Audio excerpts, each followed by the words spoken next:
Welcome to This Week in Palm Bay for the week of May 18th through the 24th. Good to be here on the couch. Heavy week to open on, so let's get right into it. We start with a loss felt across the whole Space Coast. Former Representative Bill Posey died Saturday, May 9th, in Melbourne. He was 78. Word of his passing came the next morning. He died surrounded by the love of his family. And to understand who Palm Bay lost, you have to go back before the politics. Posey worked at Kennedy Space Center during the Apollo program, McDonnell Douglas. He was on the floor for the missions that put this coast on the map. And then he got laid off, like a lot of space workers did. He spent more than 4 decades in Florida public service after that. Rockledge City Council in the 70s, the Florida House, the Florida Senate, then 16 years in the U.S. House, representing Palm Bay and all of Brevard County until he retired in January of last year. He kept a district office right here in Palm Bay the whole time. He sat on the House Science, Space, and Technology Committee, which for a town wired into the Space Coast economy is not a small thing. He was the aerospace appropriations vote that didn't have to be coaxed. A note on what we are not reporting. No cause of death has been released by the family. No memorial or service arrangements have been announced, and there is no Posey-specific half-staff order. We will not speculate on any of it. When those details come, we will report them. He is survived by his wife Katie, married since 1967, and his daughters Kathy and Pamela. From there to the council chamber. Thursday, May 21st, the regular council meeting, and the item with the most friction on it is a gas station. A gas station that the city's own planning board already said no to, unanimously.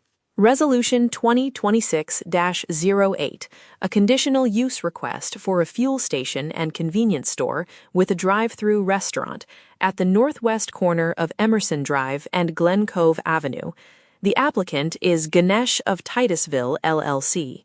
On May 6th, the Planning and Zoning Board recommended denial, 7-0. 7-0 is not a close call. The board cited the conditional use standard, the part of the code about nuisance and hazard. Their concern was the vehicle traffic, the fuel delivery traffic, the noise, the fumes. So here's the question for Thursday. Council can override a unanimous board recommendation in a quasi-judicial hearing. They are allowed to. The question is whether they will, and what the record looks like if they do. Council hears it May 21st. We publish before that vote, so this is the setup, not the outcome. Watch the vote count against that 7-0 denial. That is the kind of item where the board did a public a favor by being on the record. It puts the weight on council to explain itself either way. Now a development the courthouse produced that nobody had reported yet. A grand jury has indicted George Herman Mancia, 52, of Palm Bay, on 9 counts. Count 1 is first-degree premeditated murder, a capital felony. The offense date is March 12, 2025.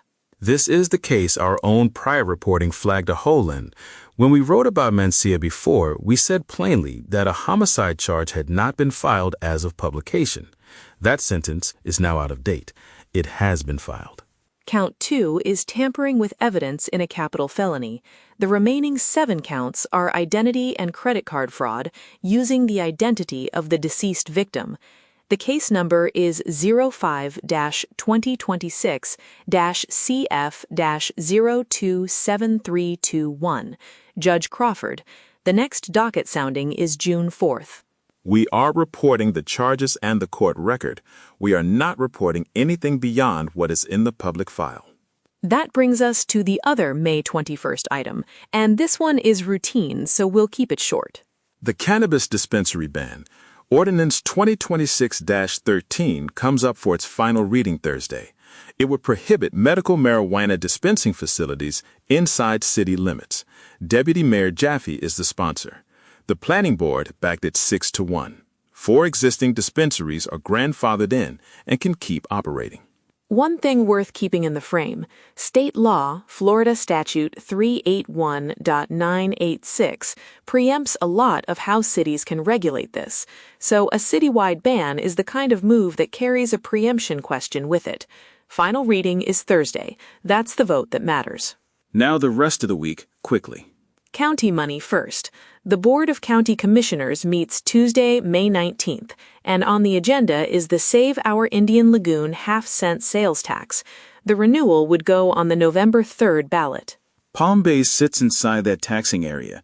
Those dollars fund septic to sewer conversions and stormwater work here. The program sunsets this year if it is not renewed. A Palm Bay workshop on it in January drew more than 70 residents. One caveat, whether Tuesday's action is a first reading or a final adoption is not yet confirmed in what we can see, so the Commission is expected to take it up Tuesday and will pin down exactly what stage it's at once that's clear. Roads next, and this one is reader service. FDOT is closing the northbound I-95 on-ramp from Malabar Road overnight, 9 p.m. to 5 a.m. Sunday, May 17th through Thursday, May 21st, reopening Friday morning. So if you're heading late north, the detour is northbound Babcock to Palm Bay Road to northbound I-95. There are also intermittent westbound Malabar Road closures the same nights. It's part of the larger $63 million I-95 resurfacing. Plan the late drive around it. A live billing problem residents should know about. Palm Bay Utilities has a technical issue affecting electronic bill delivery. Paperless customers are seeing delayed invoices and inaccurate balances. AutoPay customers are being told to contact customer service. That number is 321-952-3420. If you're on paperless or autopay, check your account because an inaccurate balance plus an automatic payment is exactly the combination you want to catch early. This was still unresolved as of this weekend. Governance.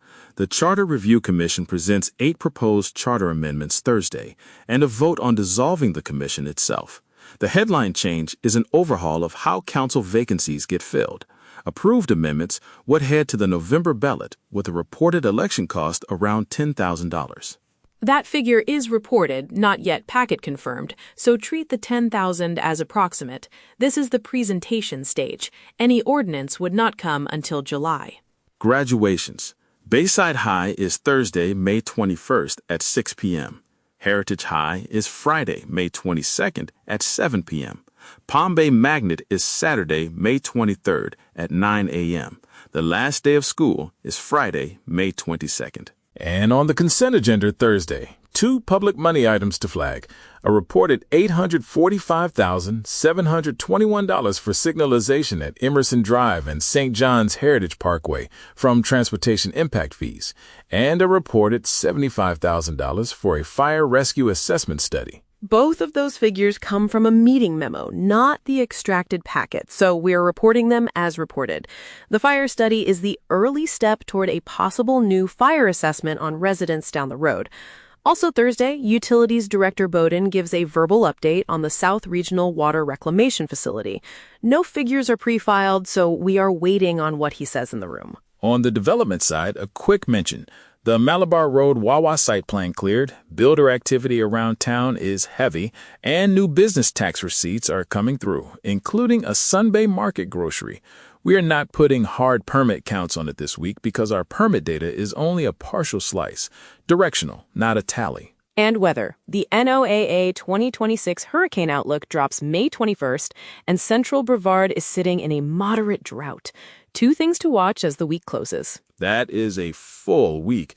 The names worth holding on to are the ones at the top. Bill Posey, 16 years for this town, and a courthouse that finally filed the charge we said was missing. Read the full reporting at thepalmbear.com. This is the Palm Bear.